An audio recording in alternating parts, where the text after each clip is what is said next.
Hi everyone, it's Lee Caswell of Cornerstone. We're going to do a technical data sheet walkthrough for the HiFlex plastic repair filler.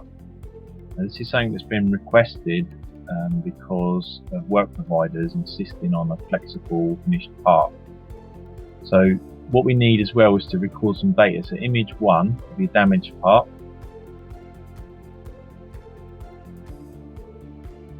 Image 2 of the part sanded. Whether it be welded or bonded, we need one of it sanded down. Image 3 with a sanded weld but with a DA, nice low speed of P120. This is getting it ready now to apply the HiFlex. Image 4 with the HiFlex fill applied. This is mandatory, so this is what work providers are asking us to supply. Everybody has access to the technical data sheet for HiFlex. It's available for you guys, and we're going to have a little walkthrough now to show you what's on the sheet. So it's obviously a polyester product, very flexible, got a 6-minute work time at 25 degrees, and a cure time. It will cure on its own at 25 degrees within 20 minutes. It will have a sticky or a tacky feel on the surface, but the way to overcome this is obviously with the powder guide coat. Some fast repair technicians must use infrared lamps to reduce this cure time. There's not a problem with that. What we say is keep it a maximum of 80 degrees and use lots of powder guide coat when the product's cured.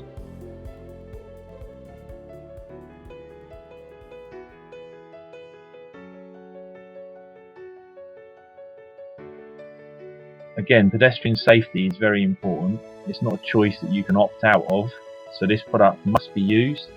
If you don't use the product, then your welding is so great that there is no filler required at all. So there is no option to decide to put body filler on instead of the HiFlex or plastic repair filler. This is the reason. We all know the flexibility of the product, and this is what we need to be doing. So you can see this bumper being twisted, flexed around. It's got the filler in there, and it's the HiFlex filler, which is a plastic repair filler. For pedestrian safety, this is paramount. We can't opt out of this process.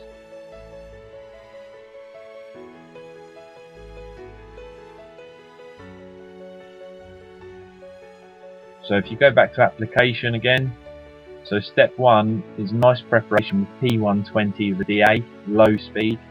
When you're applying the filler now, we don't use any solvent pre-clean. We only use alcohol pre-clean or water-based pre-clean. Once it's all evaporated and dried off, you put a very tight wipe, sub 1mm, pressing it in the HiFlex.